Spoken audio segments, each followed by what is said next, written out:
Okay, so welcome again. I'm just going to introduce Ramona, our presenter.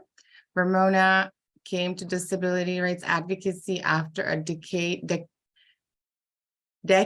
of advocating to close education gaps in Washington schools. Her first career was in journalism. More recently, she has worked in marketing, government relations, and civic engagement, specializing in helping people develop and analyze policy proposals and engage with elected leaders. She has served on numerous public policy committees and task forces.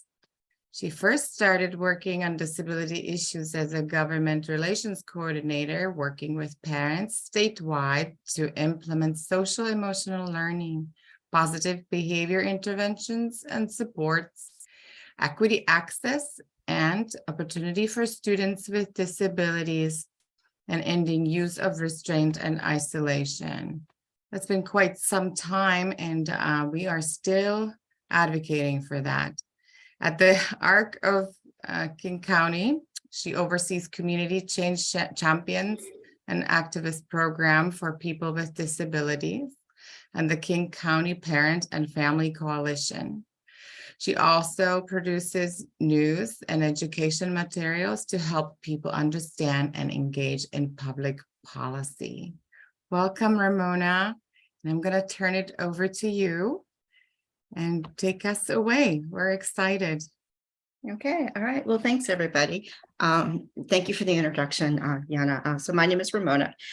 And before I get into the slide deck, I'd love to be able to get to know a little bit of the people who are here today to get a sense of your background and what you are most interested in and want to take away from this. My first career was in journalism. I did that for about 14 years. I became a stay-at-home mom. I thought that would be for a year or two, ended up being 10 years. And then actually, when I was a stay-at-home mom, I got really into the PTA. I did the PTA board things. I never officially held the title of advocacy chair, but they all decided I was the advocacy chair. Somewhere I found, anyways, I went through the whole thing and I ended up actually working for the PTA. I was the government relations coordinator for the Washington State PTA. So all this is near and dear, and it led to my new career. When I was young, I had no idea there was something called an advocacy director. I had no idea, but this is a career. So if you are here, and this is something that you're interested in, who knows, it could be a new career for you. So if you are comfortable, I can just call on you. And if you can just let us know just a little bit about yourself, like why are you here today? And what are you interested in? Especially, I'm curious if you have like a lot of experience and there's something very specific you want, or if you're just like, fill me in. I don't know. So I see Mary on the screen. Mary, are you able to speak? Yes. And if you can't, that's fine. And also, I want to say that if you would feel more comfortable that we removed this portion of the recording, I would be happy to do that, or I will have my son do that. I will admit that. Can you hear me? Yes. Oh, great. Okay. Yeah, I'm just a parent of a child with an IEP, and I know nothing. So whatever you have to share, I would like to absorb. All right. Awesome. Thanks, Mary. Tonya.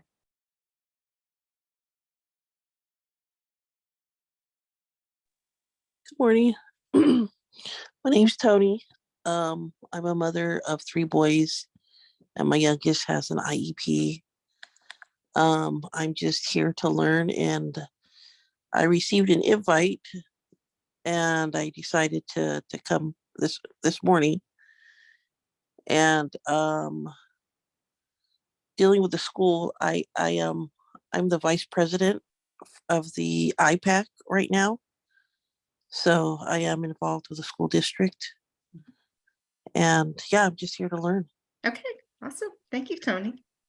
Just going to ask Tony, can you tell us what IPAC is? Just a sentence or what it stands for. Oh, yes, it's the Indian Parent Committee, Thank you. Parent Committee. Thank you, Tony. Christina, I see you posted in the chat, parent organizer, special education, reading interventionist teacher, interested in hearing about best advocacy practices in our legislative session. All right, thank you. Shanti, are you able to share, or do you want to post something in the chat? Sure, I'm able to share. Are you able to hear me? I tend to talk Yes. quiet. Okay. My name is Shanti. I am a parent, and I've been involved in the PTA for years as like a volunteer supporting families. We had IEPs as littles in elementary school. I used my profession to help me understand the process because I had to do that kind of work, and seeing, let me say, how until I pulled out my lingo as a professional, I did not get the services that I needed for my kids. And it was really disheartening for me, and knowing that their parents, even like my husband, later on we would leave and he'd be like, well, what did that mean? I'm like, see, this is some BS, right? So fast forward, here I am, high school, and I am the advocacy co-chair. I didn't even know that was a thing until this year as a freshman parent. I had no idea. I'm like, are you kidding? This is right up my alley. So I'm here to understand more about how PTA does advocacy. I just found out this year also that there's a special ed PTA in my school district. I was like, what? It's been here for years. I had no idea. So it's really for me about figuring out how to do advocacy, but then also hearing tips about how to help parents know that this resource is available as well. So thank you for having this. I appreciate it. Oh, I'm so glad that you're here. I'm not sure if I'm going to pronounce your name. I'm not sure if it's Micah or Mika, but if you're able to share. Sure. Sorry, my name is Mika, and I'm from Japan. And I'm living here since April, and my daughter has a selective mutism, and she's on the 504 plan, but I have no idea about the system in the United States and I like to study how to advocate for my daughter, because I understand she's on a path, but I have no idea what's going on her school, and she doesn't tell me much about her school life. And so thank you for this wonderful opportunity to learn about. I'm so glad to hear, Mika. And just so you know, those of us who have grown up here, our system is very mystifying to all of us as well. It can get complicated because it's, at what point are you advocating? Are you supposed to be advocating with the teacher? Is this something for the principal? Is this something like district-wide? And then what's the state like? What's that all about? So it can get a little bit complicated. There are federal laws that require all students to have access to the schools.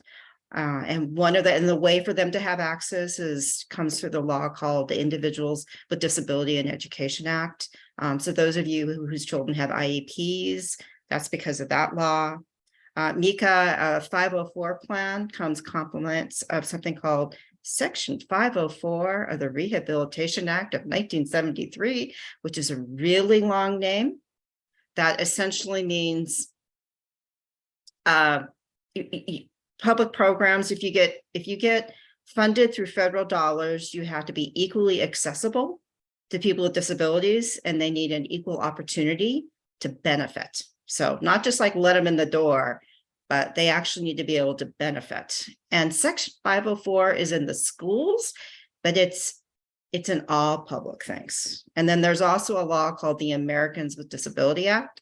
And there's something in there called Title II that says state and local government, you have to provide equal opportunity to benefit, and equal access. Like, even if you don't get federal funds, just because you're public, you need to do that. And so a lot of the special education is because of these laws.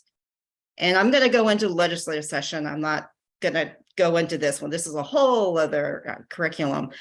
But just to give you some background. So until the 1970s in the United States and here in Washington, schools could, and they did, prohibit kids with disabilities from entering school. So kids with disabilities were not only not welcome, they were deliberately excluded. And if they were able to get in, usually what happened is they would screen them and they would kind of decide, like, they had different criteria, like, are you educable? So are you someone who is able to be educated? And then you might have access to reading and math. And it's like, are you trainable? Like, can you learn some basics? Yeah, these are the terms they use. Can you learn some basic skills? And then you might get in some sort of work program or a sheltered workshop program, something you would learn some sort of skill. Or are you somebody who needs to be in an institution?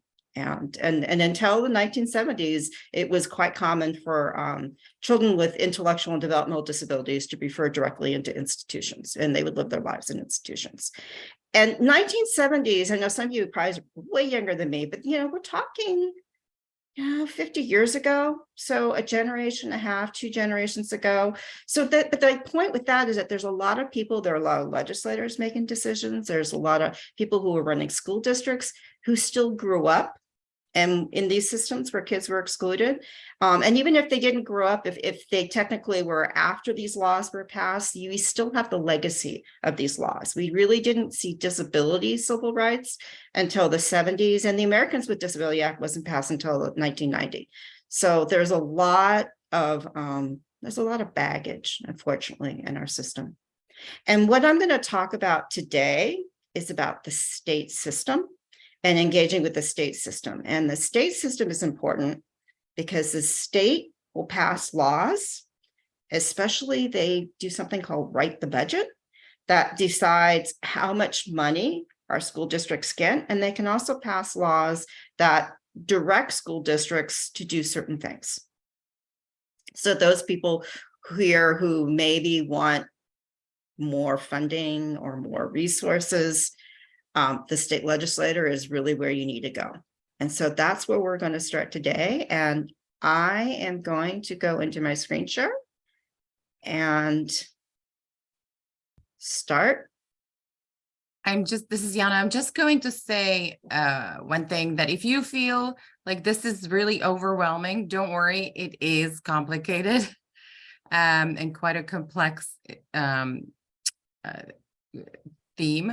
topic. So just get through it and then ask questions as we go, or you can raise your hand. We're a pretty small group today, so you don't have to type it in the chat, but you can. And also we have other programs that go more into advocacy for your own child at your school, and I'm going to share those in the chat, and you can look at our website at recorded sessions.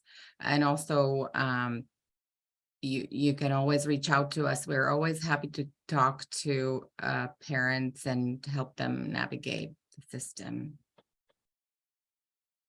Yeah, thank you.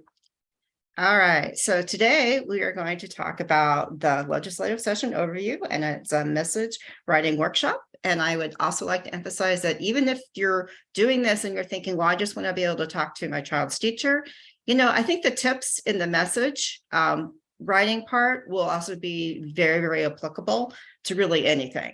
The legislative stuff, you're in for a good ride. I'm not sure if you want to use it or not, but it will be a good introduction. This is a photo of what's called a bill signing event after bills get passed. Pre-COVID, before we had the pandemic, they used to invite people and the governor would sign it.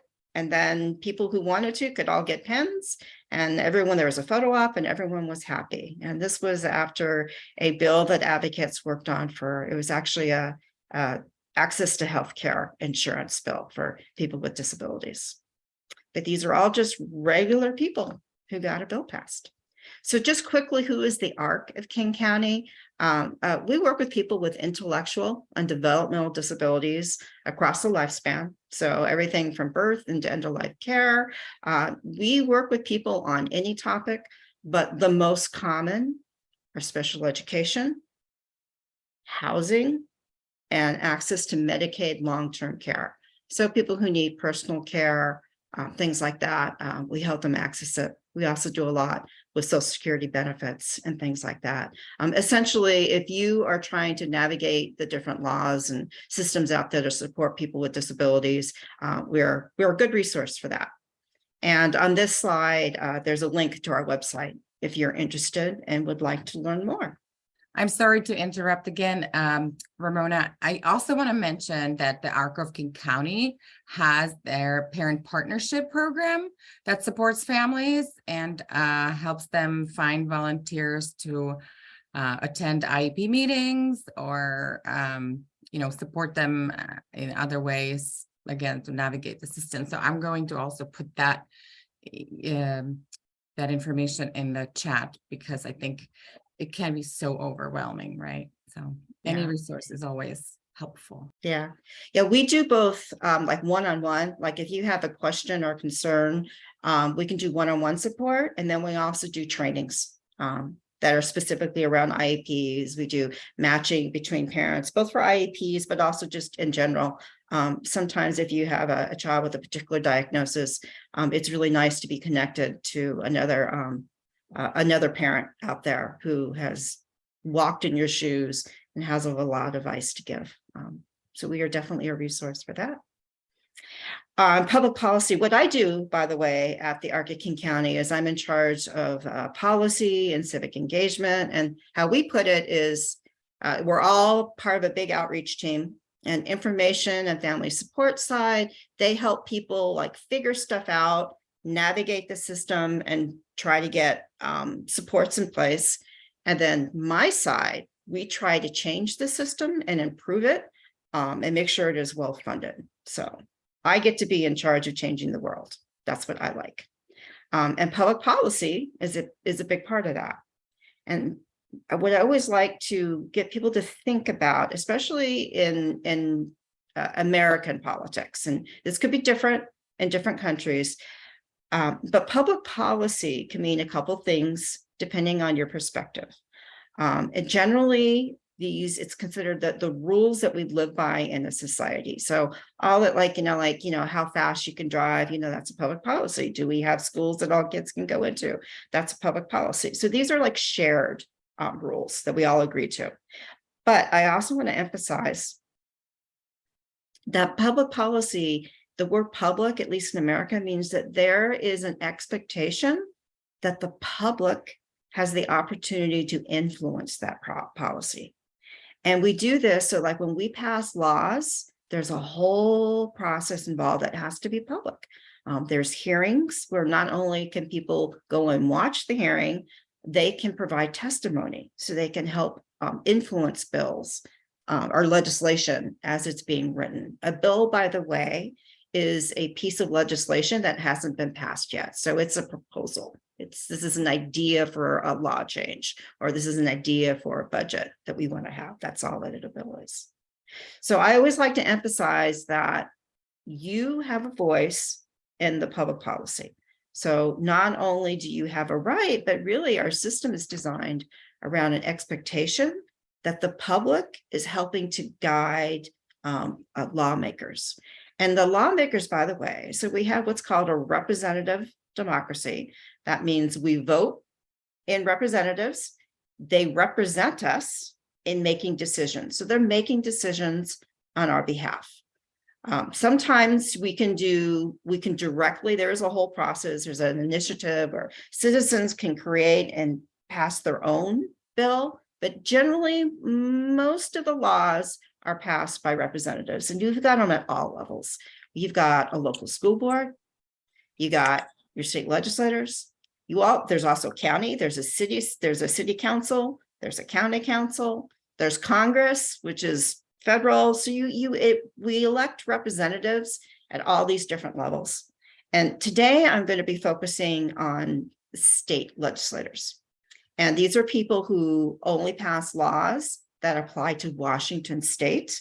And then they would also then apply to people in at the local schools. So when the legislator passes a law, there is something called the Office of the Superintendent of Public Instruction. This is like a state agency that makes sure the laws around education are implemented. Funding streams go out to the school. What are our learning standards? They help schools make sure they're implementing the learning standards. So a lot of laws will get passed. And then it's called OSPI for Office of Superintendent of Public Instruction. OSPI then will work with school districts to help explain, well, this is going to be how you're going to implement the law. So public policy. So if there's supposed to be this concept of not only is it about the public, about how we all get along with each other and the rules that we agree to, the other aspect of public policy is how do we engage in it and influence it. So we have good laws and we have good budgets that actually reflect what we need. And so three components, and that's what I'm going to emphasize today, is you need to know who to contact. You need to know when to contact them, and you need to have an idea of what to say. And that's honestly it. All advocacy, all legislative stuff, it all just comes down to who do you contact, when do you contact, and what do you say.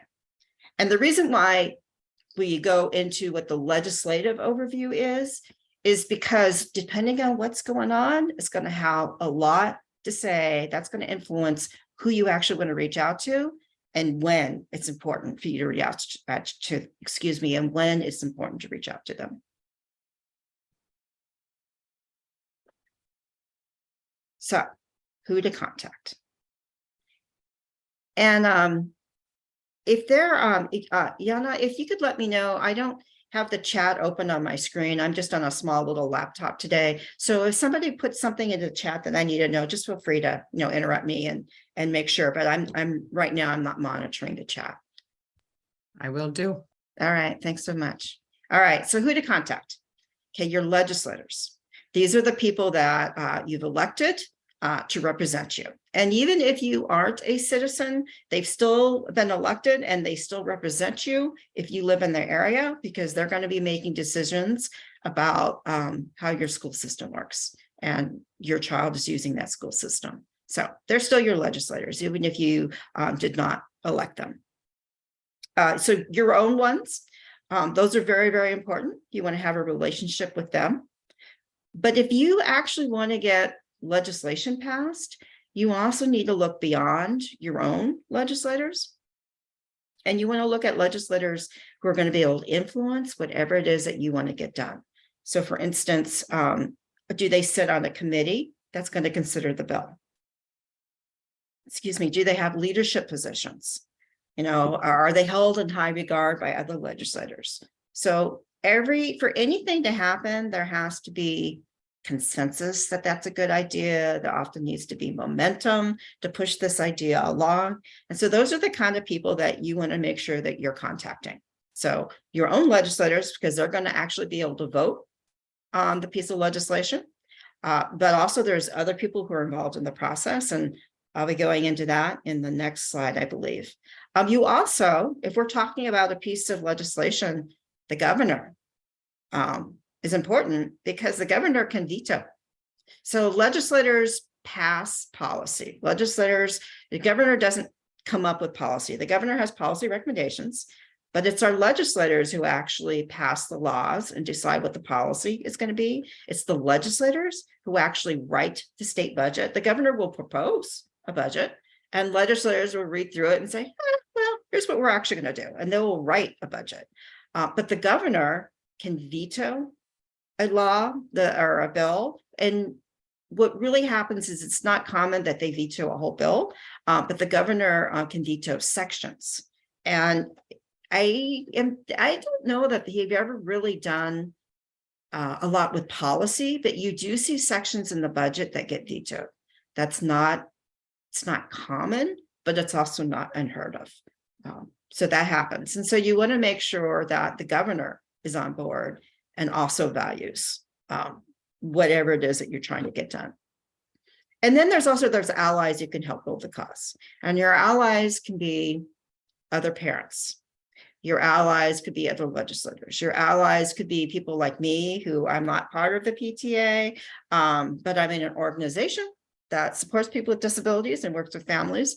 And so chances are I might also like and favor and be working on an idea to better support kids with disabilities. So these are the people you want to contact. And then the next question is, well, when do you contact them? And this presentation today is really about the state legislative session because it's starting on Monday. So that's where the context of this is. So now I'm actually going to pause and I'm going to dive into a little bit of the state legislative session. But first, I just want to pause if there are any questions or comments or anything in particular. All right, sounds like we're good. Okay, so timing. So we're going to go through. One thing. I'm sorry. There's one thing. Sophie is asking this coming Monday. Yes, the legislative session starts this coming Monday. Yeah. And guess what? The budget hearing, the first budget hearing is on, there's one on Tuesday and there's one on Wednesday. And I get into why that might be important a little bit later. But yeah, it starts Monday and it will last until April 24th. The general session, sometimes they don't finish. And so they have to do what they're called special sessions. We've been able to end on time for the last few years, but we had a stretch like about 6 years ago, we had a stretch of like 3 or 4 years in a row where they couldn't agree and they kept extending like into like June. It was a real problem because the state has their budgets they have a fiscal year that ends June 30th. And so they were going so late, like school districts were afraid because they hadn't finalized their budget. The school districts were like, we're not going to be able to get our money. We're not going to be able to open because you guys can't figure out the budget. So we had a spell there where they just could not agree about the budget. So we're going into what's called a long session. And so that will go into April and they're going to debate all kinds of bills, like more than 1,000, between 1,000 and 2,000 bills will be filed. Usually like 400 or 500 might actually pass. So there's going to be a lot of bills that are being debated. And then they write a budget to go for 2 years. And then next year they'll come back and they'll make revisions to that 2-year budget based on, do we have more money coming in? Do we have not enough money coming in? Are there new things that we want to fund? Things like that. So this year is like, they're really planning for the next 2 years. And it's called a biennium budget. So it's a 2-year budget. So here's what goes on in the legislature. Somebody has an idea, like, oh, I've got an idea for a bill. And I'm gonna create a bill and they'll draft it in a bill format and it's called a dropping a bill. So they will file the bill. And then the legislator leaders will pick up this bill and they will read it. No, literally, they'll read it out loud. And then they'll decide what committee they want to send it to consider. And this is called a first reading. So we've got this idea, we're going to read it, we're going to refer it to a committee. And so then it goes to committee. And the committees they're going to read the bill, they're going to consider it, they're going to debate it. They're probably going to amend it. It's not impossible for a bill to go through without amendments by any means, but I would say probably 98% of bills get some sort of change through the process. And some bills that are pushing new ideas can get changed a lot because people are like, whoa, what's this idea? I have something to say about this, or I'm not sure about this. That's when you also get people who aren't legislators themselves, but they care a lot about this idea. And so they'll be like, can you make this change and don't make this change? So bills get rewritten a lot during the committee process. And after it goes through the committee process, it goes actually back to the main floor. And it gets what's called a second reading. And then that's when the whole chamber, so all the different legislators throughout the state, then have the opportunity to consider, debate, and make more amendments. And again, if this is like a controversial bill, there'll be a lot of amendments. If it's something like a budget, there's going to be a lot of pushing. And then there's a lot of work behind the scenes about what can go through, what's not a good idea. There's just a lot going on. And so then After all that debating, then they actually will vote on the bill. So there's this long process of reading the bill. It goes through the committee structure. It goes to the whole floor for consideration, and then they vote on it. But that's honestly just the tip of the iceberg, because the committee process is really complex. It goes through different committees, and a bill has to go through what are called chambers. We have a House of Representatives, and then we have the Senate. And the bill, it can start in either one. It can start in the House or it can start in the Senate, but it actually has to go through both chambers. So when we say the committee process, what's happening is the bill moves through all these different committees, has to be passed out of whatever first chamber is introduced in, and then it goes to the other chamber. It goes through all those different committees for a vote. And then if they don't agree, then they have to like get together and they have to decide what, if the first chamber will decide, well, do we agree with the changes the second chamber did? If they don't agree, they're going to have a committee and they'll debate the changes. So this is a very complicated process. And at each point, there were called gatekeepers to a bill. So when a bill is read, it first goes to what's called the policy committee.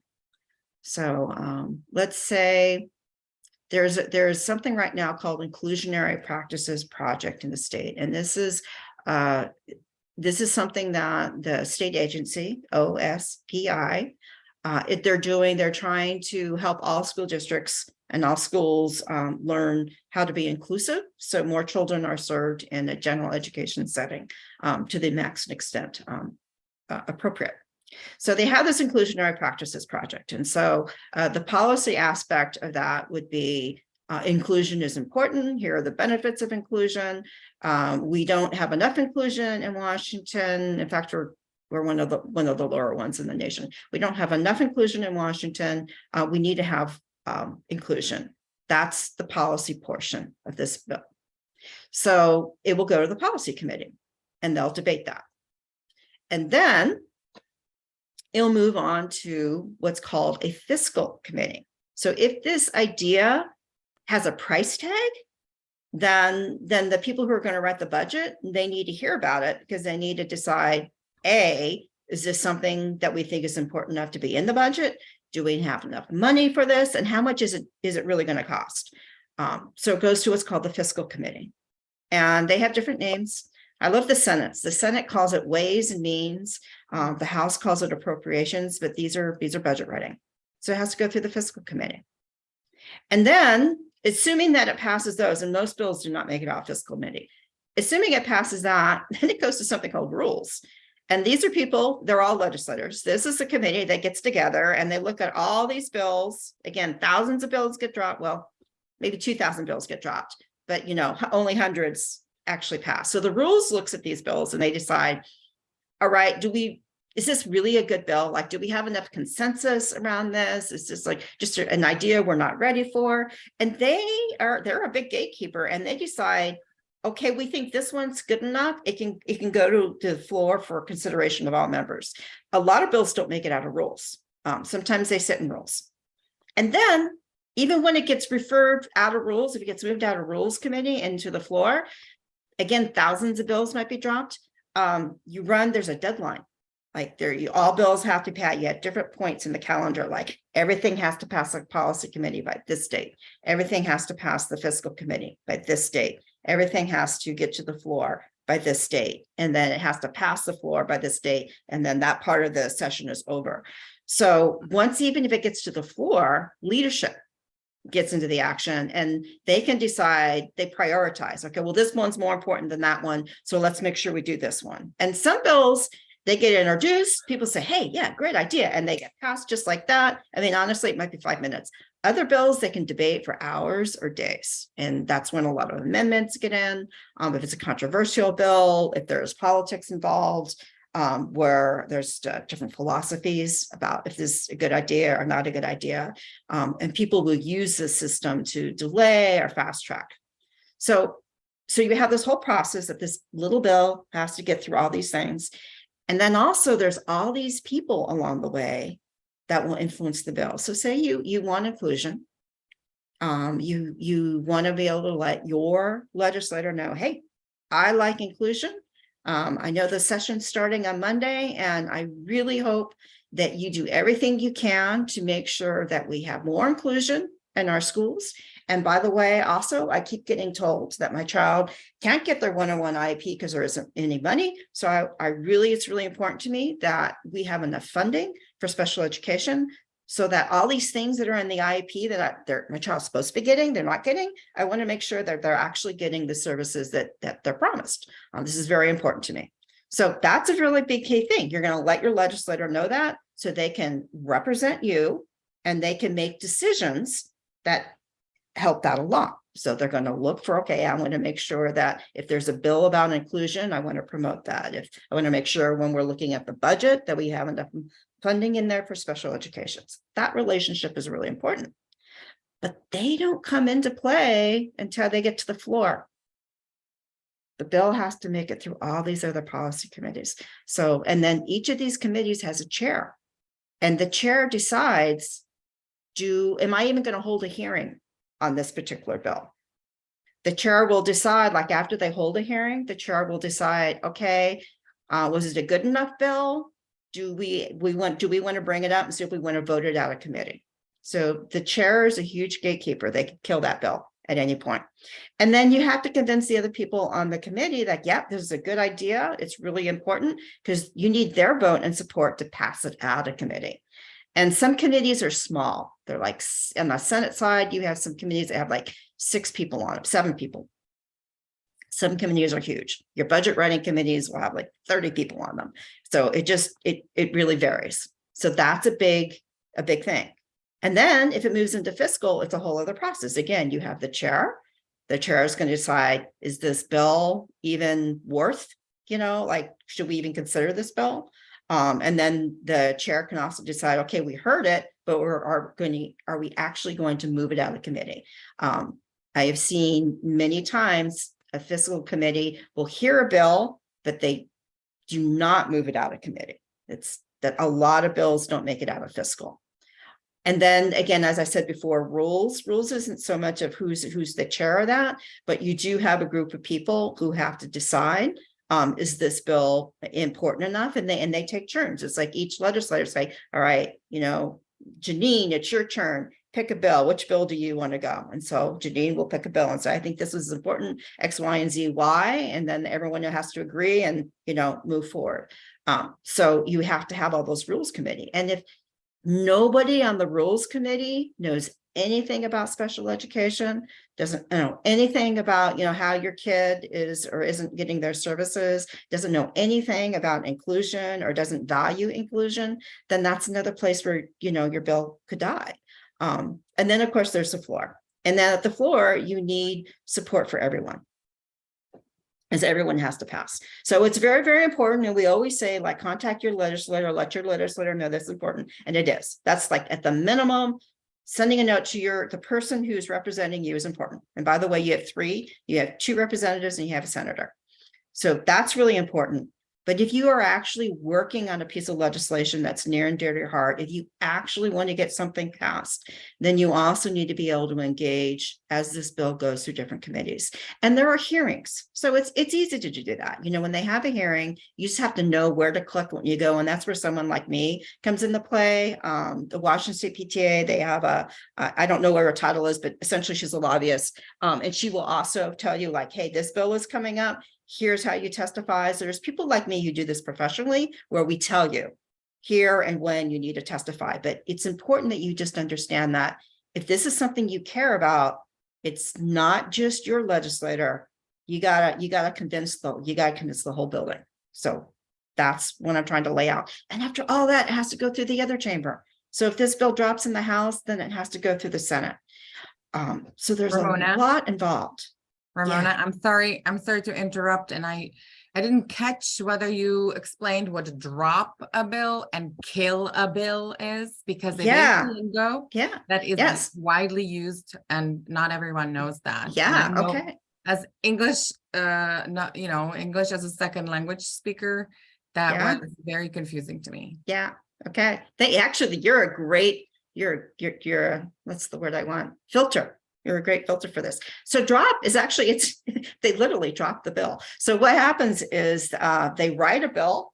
I think, well, now it might all be done electronically. I think they symbolically drop the bill, but it used to be you would type up the bill, and I can, if we have time, I can call up a bill. It's like a format that they use. So they would literally type up the bill proposal, the initial bill proposal, and there's a box. There's a box in the House, and there's a box in the Senate office buildings, and they take this bill and they drop it in the box. So that's what they call drop a bill. So like, I've got my bill, this is what I want it to read, and I'm going to go drop it in this box. And then once it gets dropped into the box, then that's when it gets picked up and then read. So when they drop a bill, that's lingo for saying introduce a bill. So this bill has been introduced. Not filed? And then, sorry? Not filed? You could say filed, but usually, you file a bill, but really it's they need to be able to pick it up and read it and pass it along. So it could be filed, it could be introduced. Often in the legislature, though, they'll use the term drop, but basically it means this bill has been introduced and it's now officially part of the process. So right now you're seeing bills that have been pre-filed, but they haven't been read yet. So they haven't been picked up. They haven't gone through that first reading. They haven't been referred to committee. Not all bills will necessarily get referred to committee. So that's what they mean by drop. There's a bill that's live. Yeah, we have a couple more questions, but yeah, because I just was here, have been hearing people say a bill just dropped even like before the session. So it was not read. And I think sometimes people do use it as it was filed, or they read it online, because you can already read the bills that were pre-filed. Yep, you can. For the session. So a couple questions is, I think we answered Shanti's, what determines if a bill has a hearing. You've talked about that, unless you want to add something to it. I'm sorry, I missed that. So how a bill, what determines if a bill has a hearing? Yeah, really, it's whether the committee wants to hear it, if the committee agrees to hear it. And each committee, oh gosh, there's so many different politics behind all these little boxes. So you have political parties. I don't think we have any independents elected into our state legislature. So we have two political parties. And then if there's a political party that has more seats, a seat is an office. So if there are more Democrats than there are Republicans in the House, then the Democrats control the House, and they get to decide, they lead all the committees. So they get to decide who chairs all these committees, and they get to decide their members on these committees, and they get more seats on these committees.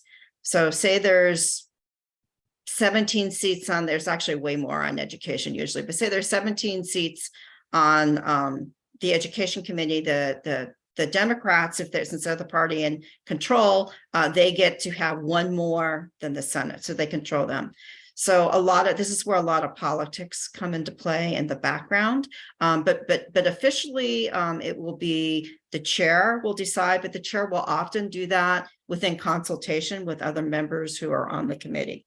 So your party in charge has a lot to say about whether legislation advances. And then that's not to say that they will only hear legislation dropped by other people in the party. They'll hear legislation dropped by both people, but they get to control the process. When I said earlier kill, by that means they don't tear the bill up, but they don't move it out of committee. And so you'll hear two things like, oh, the bill died, but then you'll also hear no bill ever actually dies. It may not pass out of committee, but there are ways that if people really, really, really want this bill to pass, like even if it didn't make it out of committee, there might be ways to resurrect the bill. And that really gets into the weeds, so I don't want to go into this too much. But when people use the bill died, usually it means it didn't get moved out of committee by the deadline. So it might have been referred to education. It might have made it out of education and then made it into your budget writing committee, which would be Ways and Means or Appropriations, but they didn't actually hear it, or they didn't actually vote on it. So that's what you'll hear when bills die, is they didn't make it through the committee process somewhere. And after it goes through both chambers, then it goes on to the governor. Okay, and thank you. And then there's a couple questions. I'm gonna read one sooner because it's you know, relevant to this. Does a bill have to have a hearing to move forward? Yes. Okay. And then Christina asked, is the idea we are focusing specifically on pre-filed bills when we send bill letters to representatives? Nah, I don't worry about pre-filed bills. A lot of bills don't ever actually get heard. I just worry about the bills that are actually being heard. Yeah.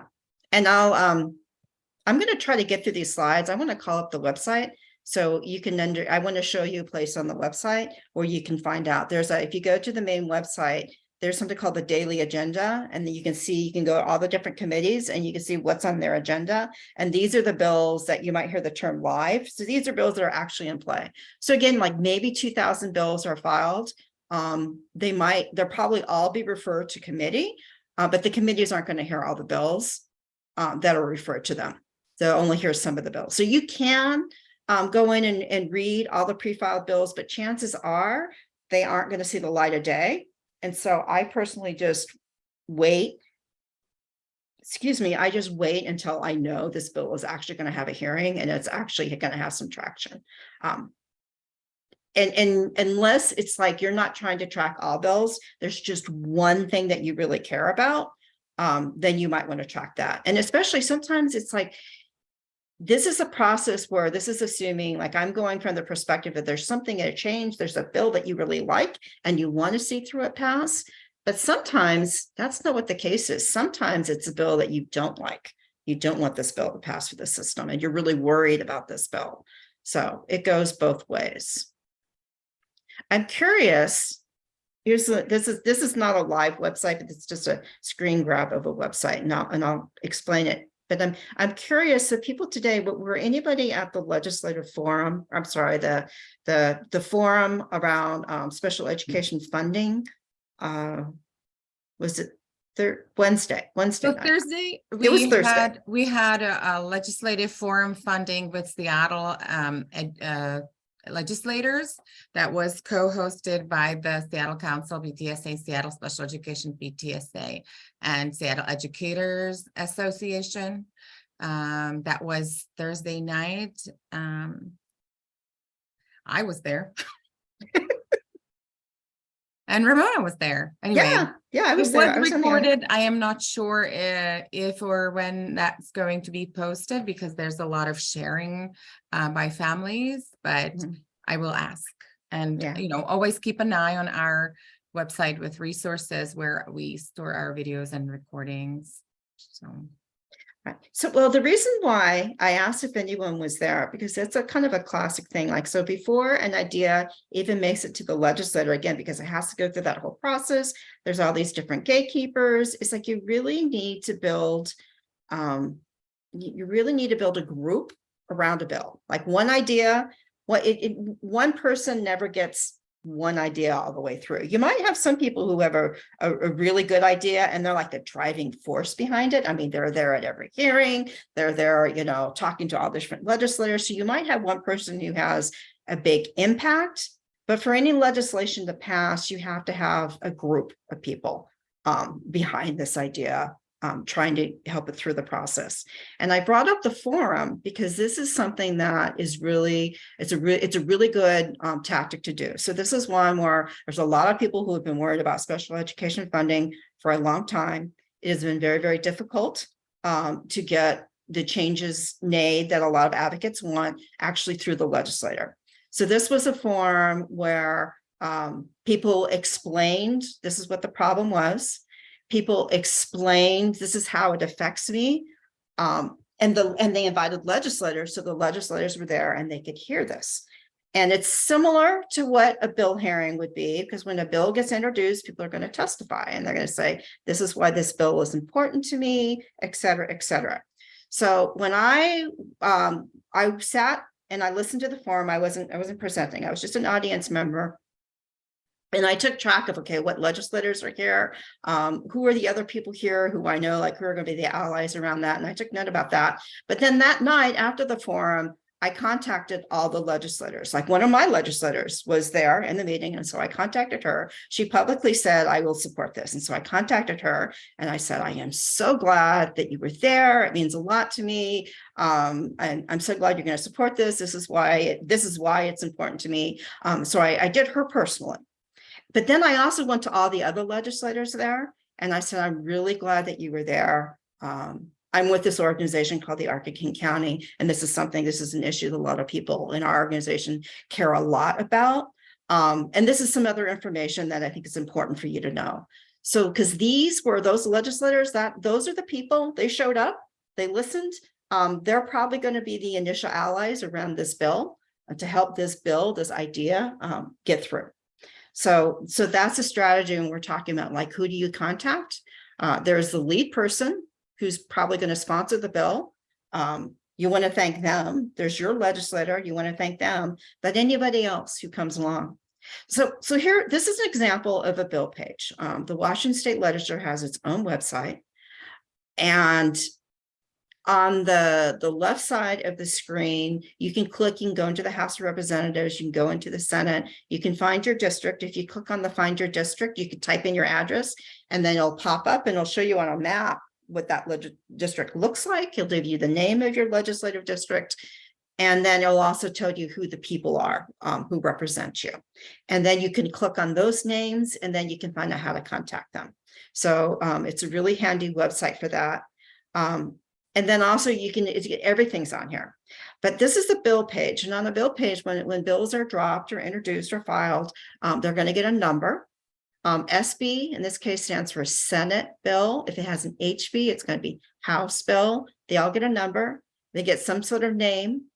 They tell you who sponsors the bill. The sponsor is who's the main legislator who is working this bill to try to get it through the system.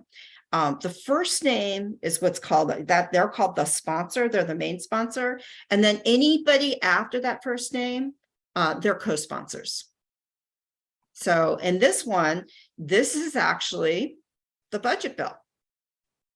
They won't pass the budget. It'll be the last thing they do. They won't pass the budget until April, but they're actually going to have a hearing on Tuesday. So they're going to have a hearing. And so the sponsor was Rofus. She's the chair of the Senate Ways and Means. That's the Budget Writing Committee. So she's a sponsor. Robinson is our vice chair. So she's not the main chair, but she's one of the leaders of this committee. Companion bill means that is there a bill in the other chamber that's basically the same bill?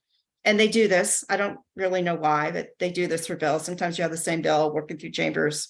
It's a strategy. That doesn't have to be companion bills, but in this case, there is a companion bill. So you can click on that. As this bill works through the chamber and gets changed, this other bill will work through the chamber and get changed. So you might have to talk to committees on both sides.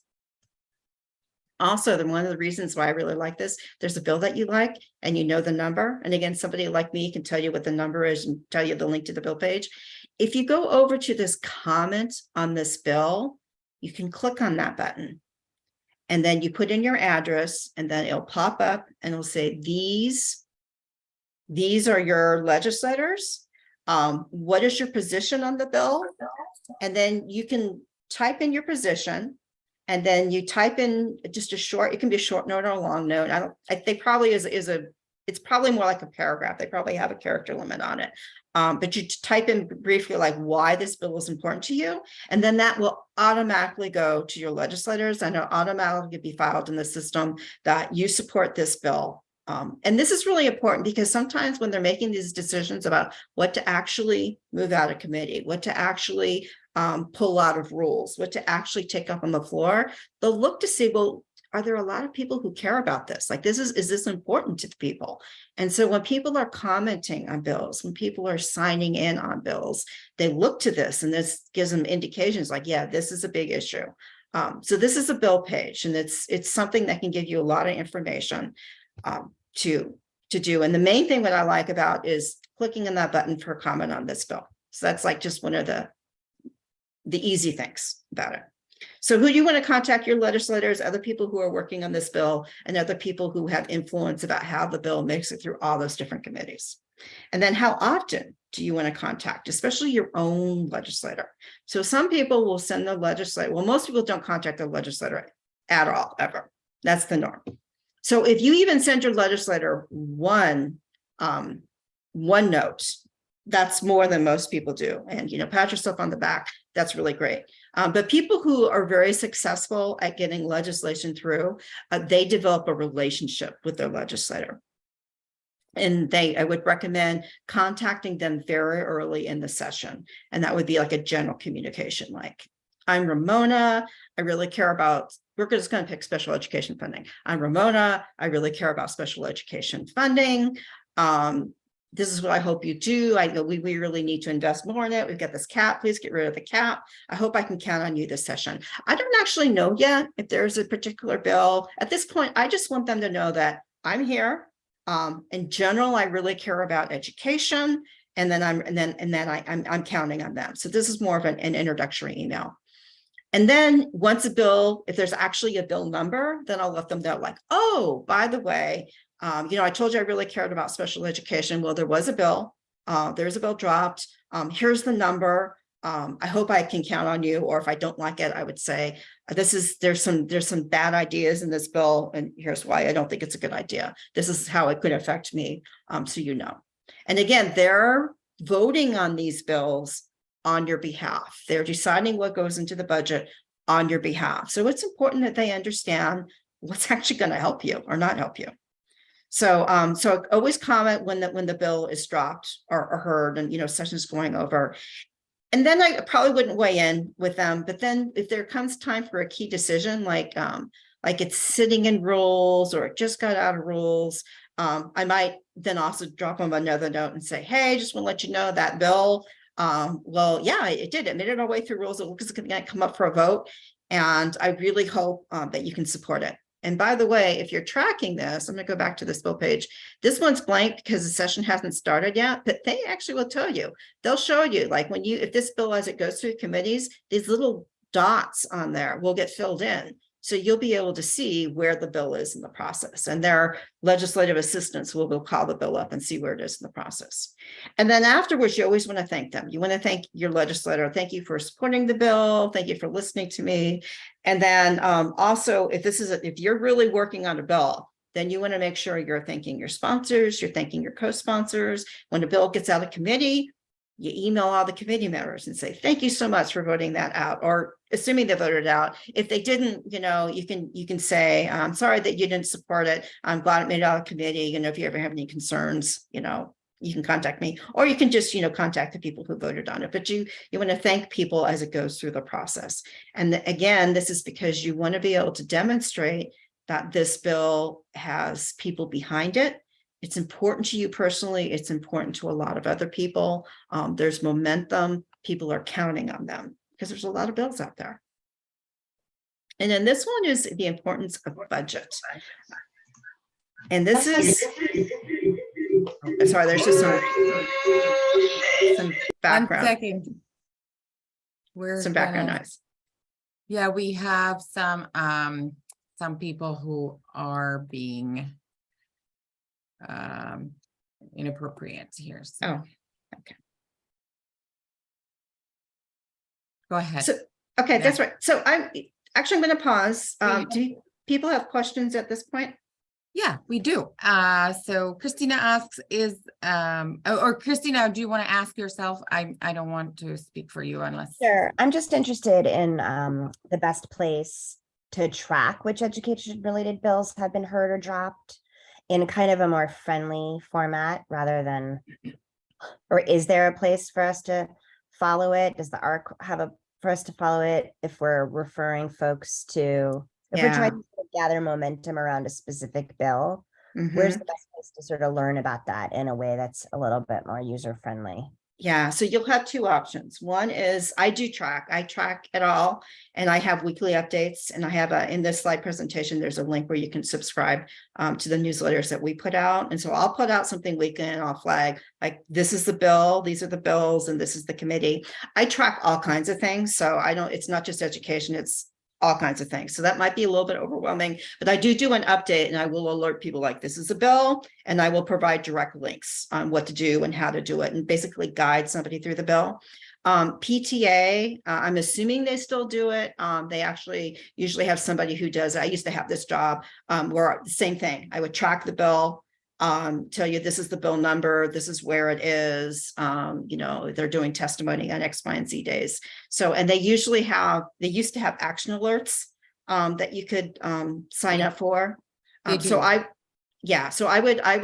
It's in the chat right now. There's a link that you can sign up for action alerts. There's advocacy that I'm going to also speak about a few things like that. I do know that you get kind of a weekly bill.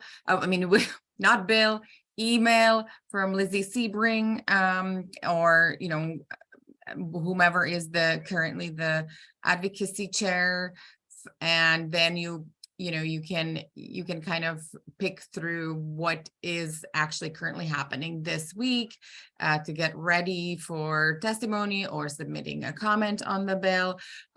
We do use a League of Education Voters bill tracking because they only track education bills, and it'll tell you whichever bill is in what stage at the moment, and with all the links to comment on and read about it. It is not updated at the moment, but it will be very soon. I know that a couple of weeks into the session, usually it's all up to date, if not sooner. So, oh my, we have, okay. So that, yeah, and I think Michelle has her hand up. Okay.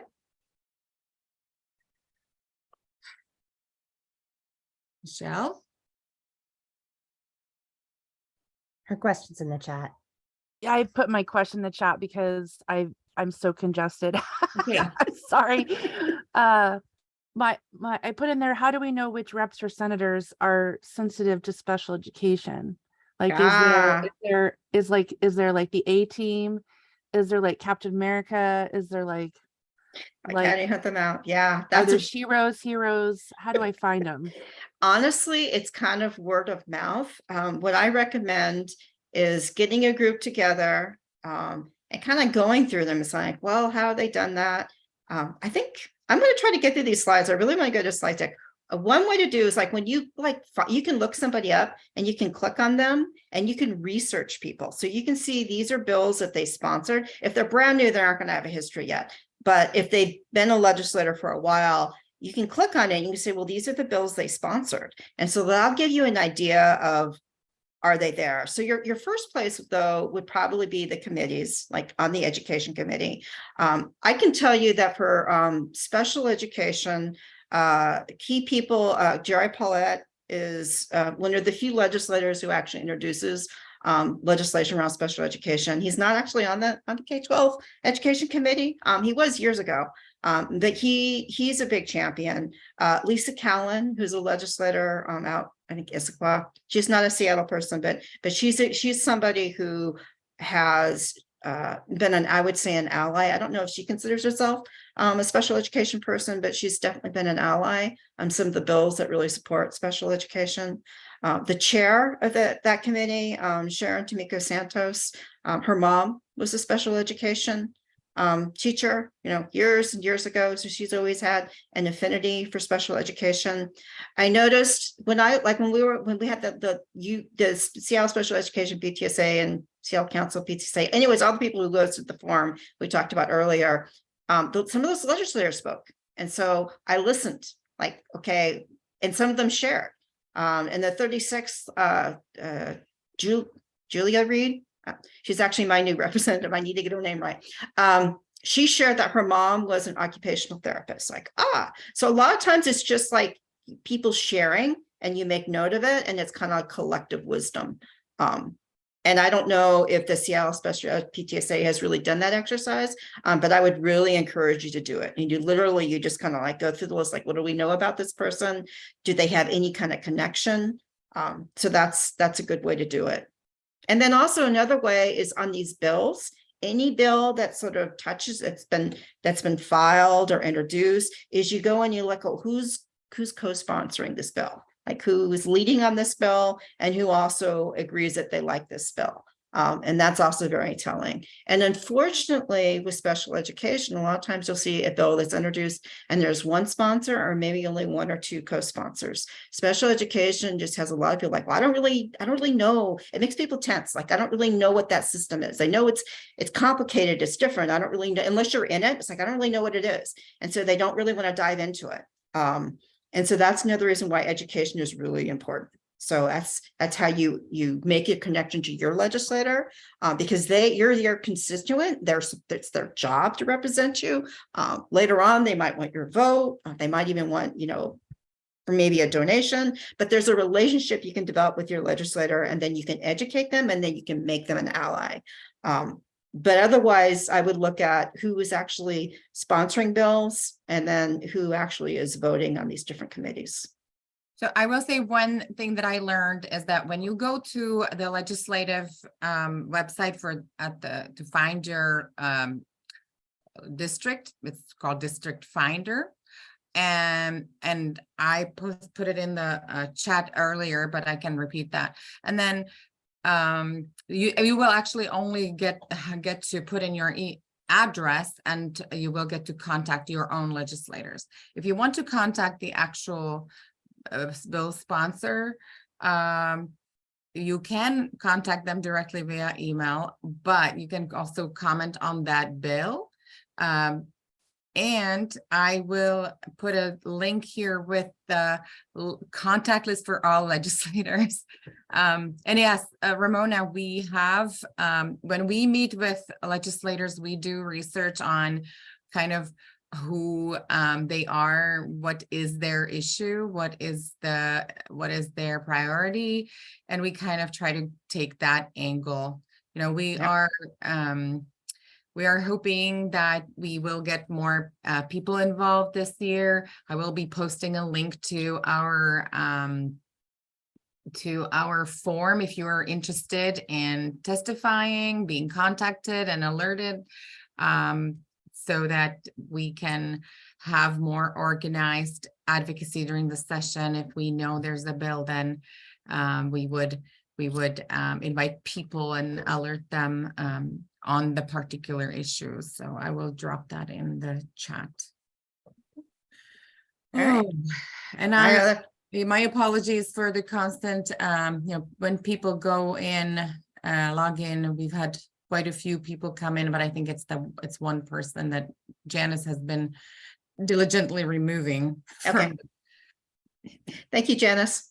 Okay. All right. So the importance of budget. Here's something new about budget. It's like the last thing that gets passed, but there actually aren't very many opportunities to talk about budget because a lot of it is negotiated behind the scenes. So at the very start of the session, they'll have hearings on the governor's proposal. What the governor proposal is not what's going to be considered at the end. Sometimes what they end up doing is similar. Sometimes it's completely different.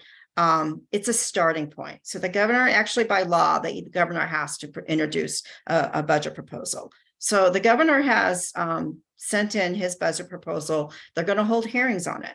And that's usually what kind of like kicks off the session. I mean, they have some other hearings that are going on, but the big thing is the governor's bill. And so you'll have hundreds of people. These hearings go on for hours, and they'll testify and usually have 60 seconds. So you have to speak quickly. So the governor's bill will have a hearing in the very beginning. And that's when people will say, this is a great idea. Please support it. It didn't do enough. Please do more. But they're going to use this opportunity to share what's important to them in the budget. Because then you don't really have an opportunity to testify in a budget until the very end.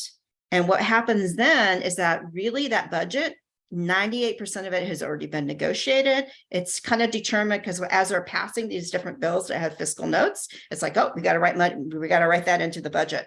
And so there's not a lot of leeway, there's not a lot of wiggle room at the very end. So when they drop another budget proposal, there are still amendments. There are still small adjustments that get made. There's actually a lot of amendments, but they small adjustments, but like the big ticket things are pretty much decided. So it's really important that you engage with the budget early on and that you let your legislators know, we're going to assume that you want special education funding. You may not, but we're just going to assume that you do for the purposes of this presentation. You let them know, like, this is really important to me. This is really important to me. This is really important to remind them, like this, and this is why it's really important to me. This is why it's really important to me. Because if you wait until the very end to say, oh, I saw that budget and special education isn't in there and it's really important to me, it's going to be too late to really get a lot of it in. So budget is really important and you want to weigh in early. And so knowing what to say, that's when you're getting crafting into a clear message. Before I go into this part, I can go into like, what are like walking you through a message, which is honestly what I thought this was going to be more focus on, but there's so many questions about the process. I can do two things. We can walk through the clear message, or I can pause and I can call up the website and walk you through the website. Is anybody have strong feelings about what they would like to have done? The message, please. The message. Okay, good. Let's just do this. Okay, so craft your clear message. And it's really simple. It's like 5 steps. And you really want to keep it simple because people, whether it's a school board or whether it's a state legislative session, they get a lot of information. If it's just an email, you're scanning a lot of emails. It needs to be clear and direct. If it's testimony, you never get more than 2 minutes. And then honestly, I only ever plan for 90 seconds. And it's not uncommon, especially if it's a budget item, that they'll tell you, okay, you get 60 seconds. So it really does need to be clear and concise. And so the general idea is you want to be able to identify who you are. And then you want to be able to identify what is your issue. You want to identify why you care. And then you also want to be able to make the connection of whoever you're talking to, why is it that they need to care? And then you really want to be very specific about what they should do about it. The ask is really important. At the forum on Thursday, my days are all messed up. I'm really sorry. On the forum on Thursday, it was brilliant. At the very end, Samantha Fogg, who was facilitating the event, she directly asked the legislators, it's like, will you publicly say that you support doing this? And that was about special education funding. So she did her ask. It's like, this is what my ask is. Do I have you on board? And so then people were on a public record. And that's the kind of thing is you really want to be specific. Like, are you going to vote on this? Will you help get it out of committee? Will you share why this is important with your colleagues? Because they caucus about bills all the time. So here's an example of some testimony that I did. So yours would be different because you're going to be speaking probably as a parent or a family member. You're probably not going to be speaking from a professional, but this breaks down into different components. This is just a random piece of testimony from last year. Who identified myself, this is who I am, and this is who I'm with. That may or may not be relevant. A lot of times it's good for who you're with because that establishes it's not just me, but there's a group of us. There's more of us. So there's a constituency here. The issue, this is what is really important to me, or this is what we're talking about. In this case, this had to do with disability services that they had strange rules about when you couldn't get these services. So this is what the problem was. This is why I care. It's really important that people have access to these different programs.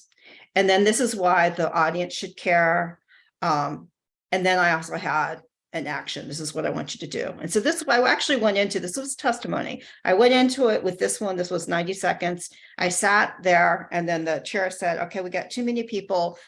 You're going to get no more than 60 seconds to testify. So I took this and I got rid of all kinds of extra words and I came up with the 60-second version. So I'm Ramona Hattendorf.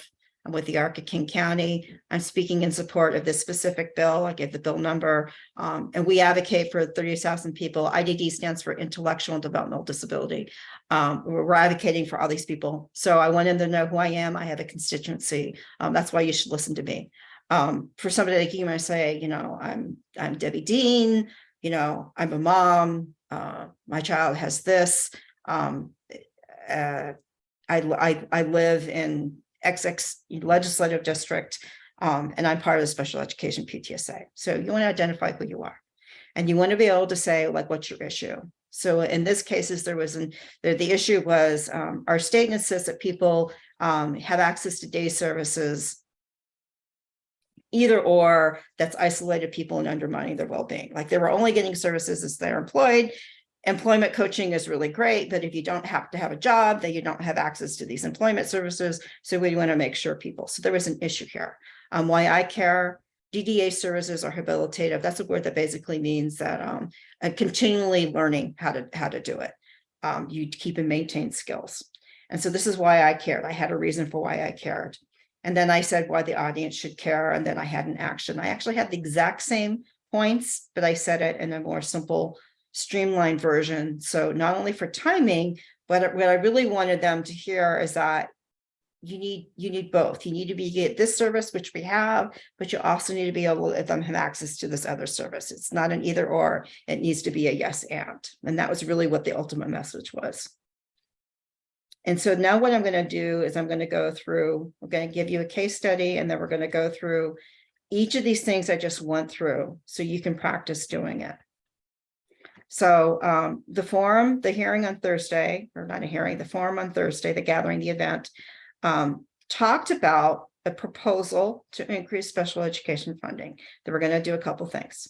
They're going to remove a cap that right now the state caps how many people are funded. Like if a school district has 15% of its student body using special education services, the state only pays up to 13.5% of those kids. And then after that, it's just on the school district to fund it. So their proposal is like, just get rid of this cap. And then they also, they want to increase how much money was actually available. And this is a technical term called multipliers, but. Sorry, Ramona, to interrupt. I just want to say to cap means to limit. Just for those who don't know, and I do know. Yeah. It's something that many of us don't. Yeah. Yeah. So the state, and this actually this is a very important point. So how we fund special education is every student, there's like a per student allocation called basic education that every student generates a per student allocation for school districts. So the school districts have, 100 kids. Each of these 100 kids comes with a certain allocation. So a dollar. They come with a dollar amount with them. And the allocation is based on all kinds of things. And it's not the same, by the way, per school district. It depends on all kinds of different things. It depends on cost of living in the school district. Sometimes there's different factors, poverty. There's different things that go into this formula, but it spits out, like, for Bellevue, you're going to get this much funding per student. For Seattle, you're going to get this much funding per student. So everybody gets that. And then what special education is for figuring everyone gets that money. And then special education funding, there's an additional funding. And so for that, they basically say, okay, so say everyone's getting $14,000. We're going to multiply that by like 1.2 or 1.5. It's whatever they decide the multiplier is for that particular year, which gets decided by the state legislator in the budget. So they multiply that, and all that money then goes to the school district. So you get the money for all that, and then you get this extra special education money. And then that just makes a pool. It's not like every child gets this much money that they can spend. All that money goes into a pool, and from that pool, it has to cover all special education funding. So the state says, but we're only going to pay up to a certain point. We don't think you should have more than 13.5% of your student body should have kids with disabilities. So we're not going to pay after that. And so what happens if districts go over this cap? Then they basically, this pool of money, they just have to spread it out more thin. So districts that have a lot of kids, if you have high incidence rate of disability, the money per student is more thin than if a district is under the cap or is at the cap, then that pool of money is thicker. So it's a resource thing. So there's this cap that people have been trying to get rid of. So OSBI says, we got to get rid of this cap. It doesn't work. It's not a good idea. We know there's this big funding gap. We need to make sure that, what the state is sending to the school district actually covers what the costs are. So we're going to do this by something technical called increase the multiplier. But basically, it means we're going to make sure that we're allocating more money. So we want to do that. And then we also want to make sure that we're still funding this inclusionary practices project. This is our three-prong approach. Get rid of this cap, send more money so it actually covers costs, and then we want to include inclusionary practices. So the governor has a proposal, and the governor's going to say like, oh, well, I think we need to keep the cap. I'm willing to increase it to 15%, but I want to keep the cap. So there's a difference there. I don't think we should increase funding for all special education K-12. I don't agree with that. I do think we should increase funding for preschool special education funding. This is for ages, 3 to 5, but not K-12. We're going to leave that as is. So tens of millions dollars less in this proposal, maybe a lot more than that. But yeah, I do like the idea of professional development. But it's not going to be for this inclusionary practices project. We're just going to do, I just think we should do teacher mentoring, and then we're just going to prioritize schools where they're not doing a lot of inclusion. So we're just going to do teacher mentoring. We're going to delegate it to only certain schools.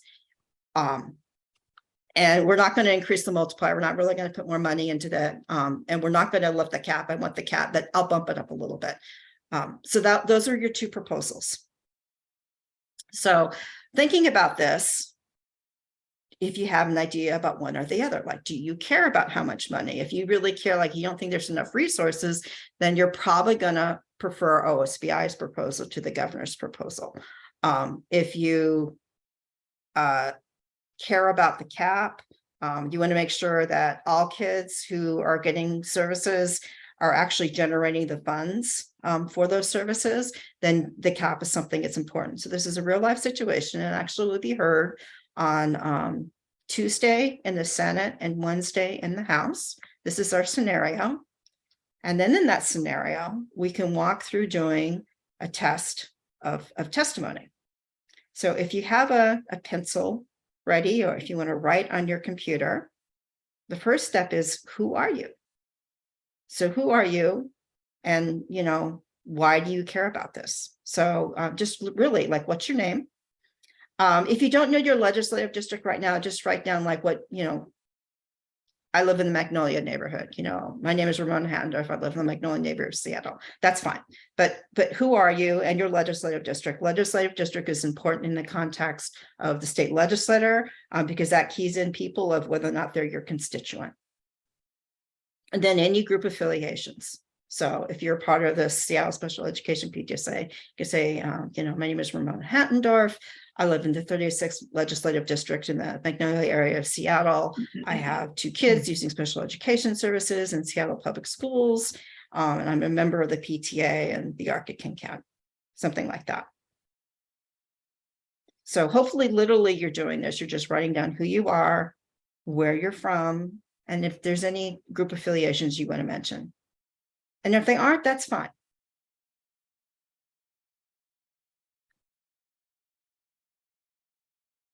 And so then once you know like who you are, then what's your issue? And thinking back on special education, it's like, does your child have access to the resources that they need? Are you worried or happy about their access to resources? And I would just use very simple language. And this, you're probably talking like a couple sentences. Ramona, we just have a couple more questions, but I do not know if you want to take them now when people are thinking. And let's leave some quiet space right now so people can actually think. And I just want to say thank you for staying longer. I think that next time we need to plan for 2 hours. Yeah. That would be more adequate.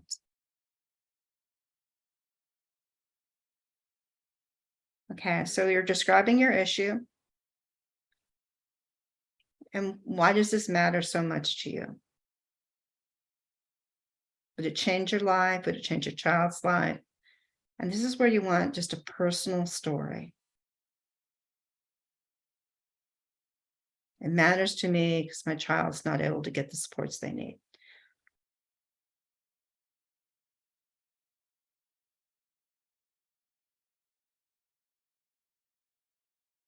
And here's where you can also want to make the point of, now, why should it matter to the audience?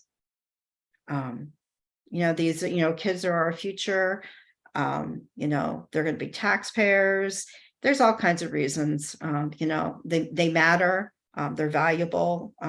Everyone, our future depends. A lot of times people will say, and it's very true, it's kind of like, we need to make sure that everyone's reaching their potential, because, they're where the hopes and dreams of the community lay.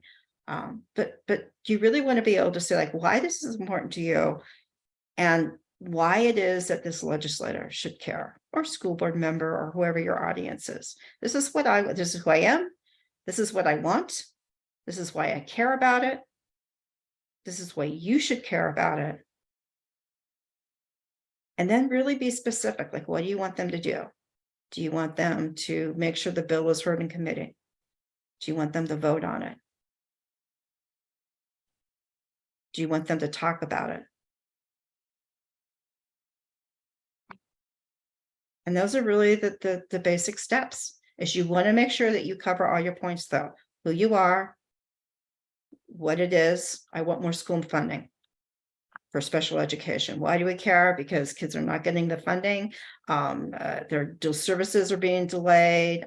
We've waited 2 years for X, Y, and Z. They had in the IEP, but they keep telling me they can't afford to implement the IEP. Why should you care? Because the kids aren't getting the education they need. They're graduating. They're not able to read. They're not going to be able to get a job. This is going to be a problem. Plus, this is a great kid, and we should want all kids to reach their potential. What should you do about it? You really need to fix this thing, and you really need to lift this cap, or you need to expand the cap, whichever you prefer. You really need to resolve that. And your funding system, you need more money going into special education, because kids are not getting the services that they need. And then I'm going to close this off, that if we want, we can stay and we can practice. But I also just wanted to close with this picture. This was some of the same people who were at the event that the PTA held on Thursday. These are legislators of the Arc King County. We used to host forums for decades, and they come and they listen, and people share their stories. And I wanted to show this because they're happy and they're clapping and they're proud, because the legislators really do like to hear from you. They really do care. The whole reason why they go into this, you don't make very much money being a state legislator. It's a part-time gig. I don't know, I think it's less than $50,000 a year. It really limits their potential to earn in their private, whatever the private normal profession is. But they do it because they want to make a difference in the community, and they want to hear from you, and they want to connect with you.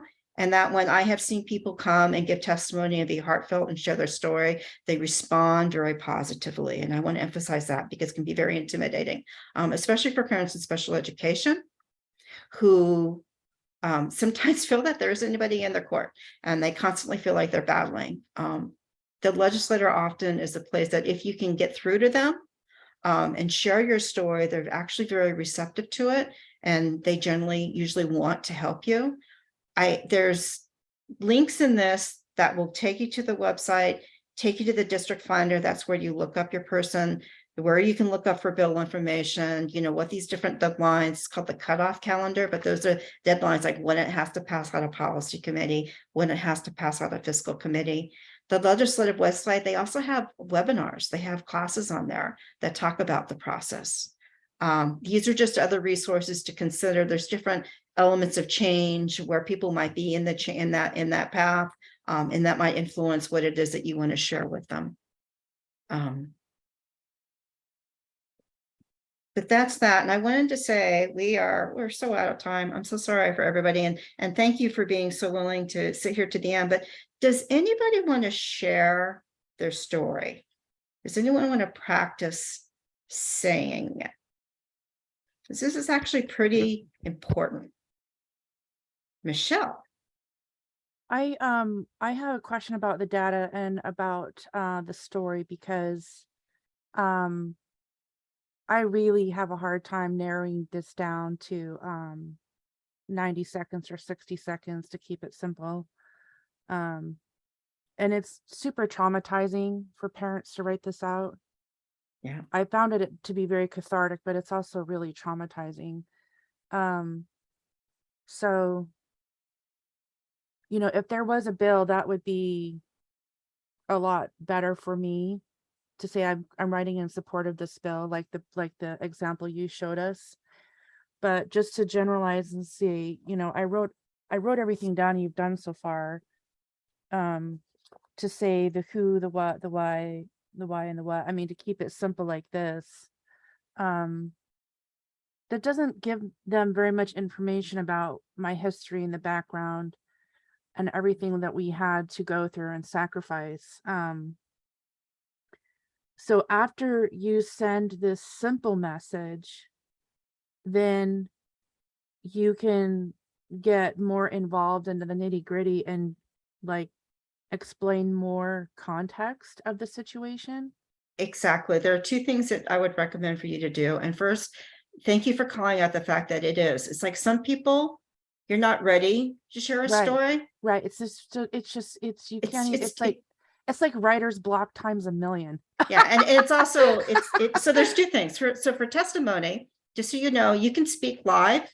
You can also send in written testimony. Yes. If you send in written testimony, it can be longer. Like I will do that 60 seconds and then I'll send in something longer. I would caution against sending anything too long just because during legislative session, because they get such a volume of information. But what I would also, especially if there's a lot of background, what I would really recommend doing is you make an appointment with either the legislator or maybe the legislative staff. You'll get 15 minutes. Okay.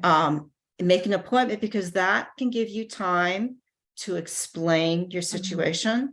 But it is something you're gonna, it can be very difficult. I've been doing this for, I don't know, at least 15 years. And there was a bill last session that I had a personal connection with. And I had to share my personal story. I testify all the time.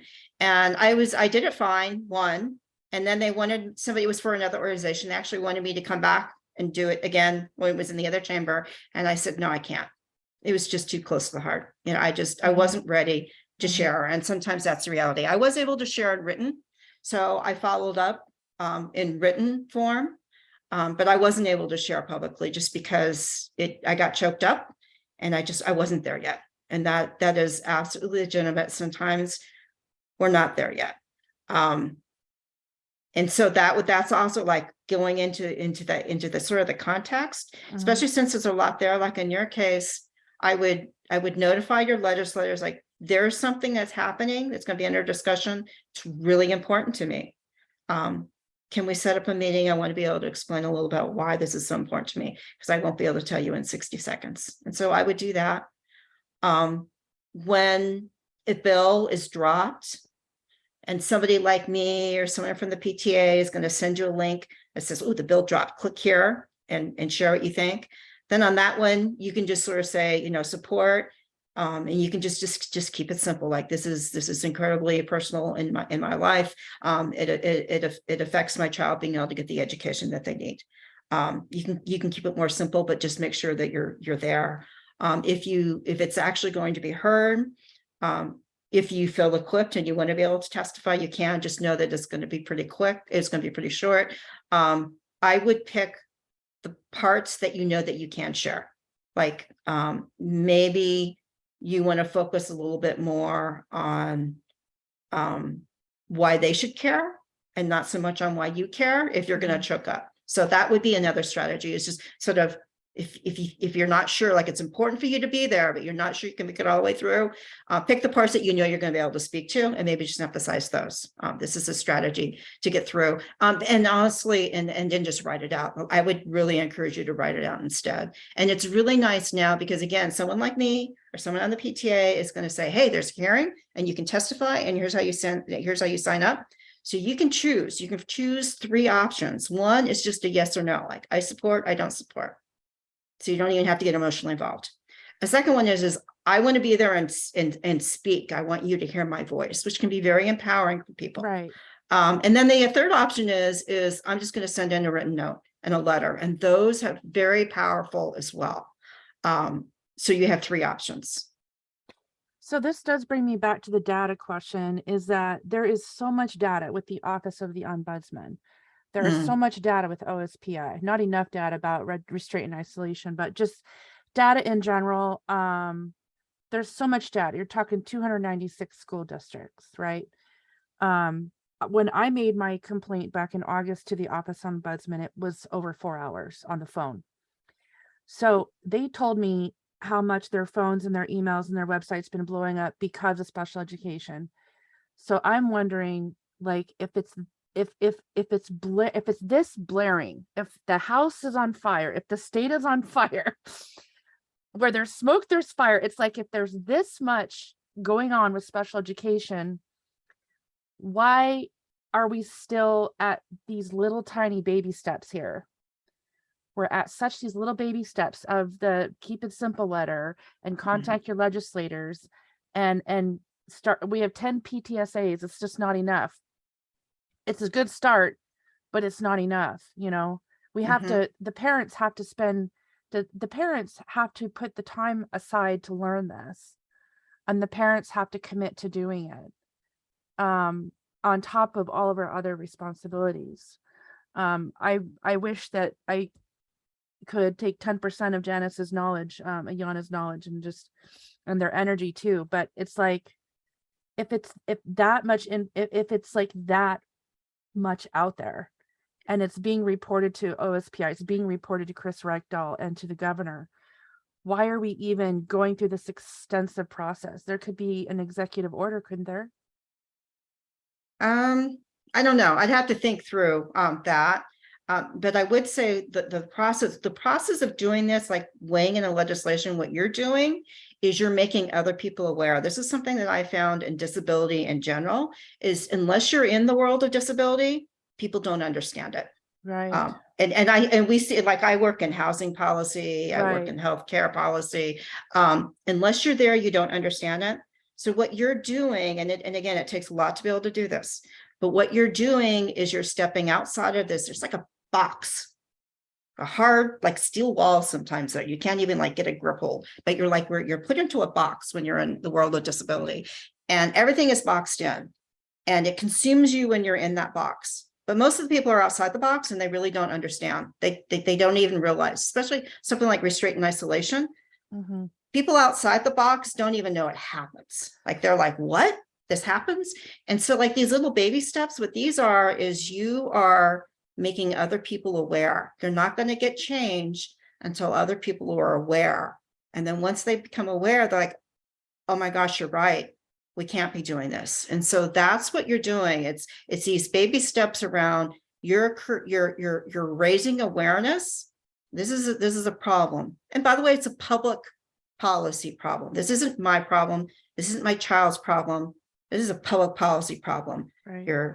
And for all kinds of things, like you're infringing on the rights, you're damaging them, you're hurting people, you're not doing what you need to do. It's not just we're not doing something good, we're doing something bad. I'm sorry, I get wrapped up in this one. So apologies if you don't agree with my viewpoint. No, I do. It's frustrating because there's so much data out there. Yeah. But and I would say that, and you don't even have to go into detail. I would share that frustration with the legislators and the committee. It is very difficult because we gather a lot of data.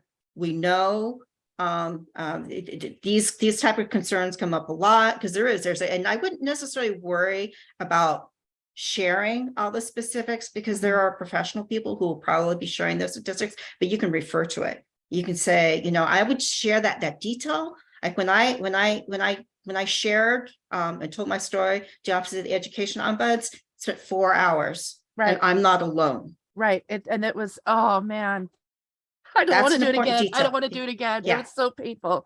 Yeah. You don't have to live through that, but you do want to share that I had to do this and it tore me up. It did. That's an important detail. And sometimes you don't have to go beyond that, but it's important if we actually want to see change that we need to expand the network of legislators who not only care, but have some sort of knowledge. Because at first it's like they weren't even there. And so now you're starting to get people, it's on the radar. They are starting to care. And And then the ones who care, then you start feeding them additional knowledge, like this is what happens, this is what happens. And it's like, and when you start to spread out that way, you just, I'm not wording this very well, but ultimately you just need more people who are not locked into that box to understand what's happening and how it's playing out. You're building allies and you're spreading information. Right. But what part of the data is part of that policy, fiscal rules floor? I mean, does the data play a part in any of that? Yeah, but that's the kind of thing that OSBI will testify to. So that's the kind of thing, like I'm assuming in that, like, are you talking about like, we know that, you know, like 90% or something like that, it's close to that. If this is happening with K-5, we know that it's like 90% for Right, special right, education. You're talking right. about that? Yeah, like does the data fall any part of this this legislative process with the policy, fiscal rules and floor? Yeah, Is it part of it? Is it just Yeah. testimony? It will be, that actually will probably be embedded into the bill itself. So it'll And be so- like, here's a link to the evidence. It should come up in testimony. Okay. And that's something where I know it, well, this is one I can tell you, this is the restraint and isolation. This is the one that we're going to be tracking this one closely. So I know, at least from our office, and I'm assuming that other people will as well, but I know at least we will be sharing specific data to make sure that people understand, like, this is what the state knows. And then what we're going to be asking just people who are experiencing this is share your personal story. We'll take care of the data. Don't worry about that, but share your story. If you don't have somebody like another organization that you know is doing it, you might have to do the data. But in this one, share your story. There's going to be other people playing cleanup who are going to go to all those data points. Don't worry about that. To the best that you can without it destroying you or really hurting yourself internally, is share your story that you can. That's what's going to be really, really critical. And honestly, that's what's going to get their attention, because they're going to be like, I didn't know that happened. Right. And that's where I'm thinking, like, this is like a slam dunk because the data is there. Not Yeah. enough data, but the data is there. Yeah. And we didn't used to have data at all. I know. In 2015, that Like was yesterday. Yeah, it was, I have to tell you, well, this is a whole other thing. I can have a whole Yeah. side conversation on this issue, but we faced a lot of resistance getting what we have implemented. It was really kind of devastating in a way, sometimes, the resistance. Right. So where we are now is in a better place. And now we also have some data. It's sad that we're still having to talk about this, but we actually have made progress. And we've made progress because a few more people know. And the thing about the legislative or any representative body is they constantly change. People go in, people go out. And that's why every year we have the baby steps, because there's new Yeah. people who don't New know. people, you got to start over. We have to every start 2 over and we years. have to educate them. Yeah. Is that every 2 years you have to do that? Yeah, Every 2 yeah. years. The senators are there for, I should know this, 4 or 6 years. They're there longer, but the House of Representatives every 2 years. I hate to interrupt, but we are 20 minutes over time, and I think this has been a really great conversation. But I want to make sure that we have any, any kind of contact that people contact you with questions, or, I also put our organization information in the chat. How would you feel, Ramona, if people were, or where do we? Yeah. If they have any information, anything that they need to know about this. Otherwise, we will actually post the recording on our website, like I said before. So. All right. So 2 things. So my email is on here. I'm also posting a link to the slides, and in the slides, there were different links in there. One of the links was to how to subscribe to our newsletters. And I can guarantee you that we'll be tracking the situation. There'll be other stuff that maybe you don't care about, and you'll have to weed through it. I do organize it. This is what we're talking about with housing. This is what we're talking about with health. But I will be tracking the special education funding, and I will be tracking restraint and isolation. And I think there's going to be another bill that really looks at the IEP process. I'll be tracking all of those. And I can give you, what I do is I get very specific. I say, this is the link. I'm going to click on this link. This is how you testify. And then also there's a document, and Yana, I'll send you the link to the document. There's a document. It's basically a worksheet of what I went through. So I'll send that to you. Mhm. And then you can share that out. And that's basic. Again, it's just this basic form, and it's really simple because you can get lost in the weeds, especially when there's emotion. And it just make sure you get all your boxes checked. If you got something for all the boxes, you got at least an outline to go through. Yes, so we will post that together with the recording, and I will contact the committee that does this, the communications committee. I also want to say that we have a legislative advocacy committee meeting this Thursday at 6:30. You can find the login information on our calendar. And then I just want to thank everyone for coming. And I hope you feel prepared and confident to participate in advocacy during the 2023 legislative session that starts on Monday. And I also hope that we can sleep on Sunday night, how excited we are going to be. So thanks again. Thank you, Ramona, so much. We always are happy to have you, and we learn so many new things to support our families and our advocates. Thank you. Thank you. A couple of you people had some questions. Send me an email. I'll let you know. Pierce County doesn't have an ARC, but they have another organization. If you need resources,